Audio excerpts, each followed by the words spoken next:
Hi Triveni గారు, welcome to Shri fashions అండి. అందరికీ ఇది వచ్చేసి ఈ శారీ వచ్చేసి మనకి హ్యాండ్లూమ్ పట్టు వస్తుందండి. హ్యాండ్లూమ్ పట్టు లైట్ వెయిట్ ఉంది, చాలా బాగుంది. ఫ్యాబ్రిక్ వచ్చి సింగిల్ పీస్ మాత్రమే ఉందండి.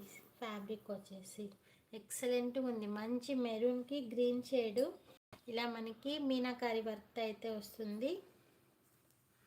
బ్లౌజ్ కూడా రిచ్ బ్లౌజ్ వస్తుందండి. ఎవరికైనా కావాలి అంటే నేను ఫుల్ ఓపెన్ చేసి చూపిస్తానండి. ఇవి 2500 అలా సేల్ చేసిన శారీస్ అండి. ఇప్పుడు ఆఫర్లో అయితే 1900 ఫ్రీ షిప్పింగ్కి ఇస్తున్నానండి. ఎక్సలెంట్గా ఉంది శారీ వచ్చేసి. బ్లౌజ్ కూడా సేమ్ ఇలాగే వస్తుంది. ఎలాగుందో మనకి బ్లౌజ్ కూడా సేమ్ అలాగే వస్తుంది. ఓవరాల్ శారీ ఇలా మెరూన్ విత్ గ్రీన్ కాంబినేషన్ అండి. శారీ అంతా మనకి ఇలా మీనాకరి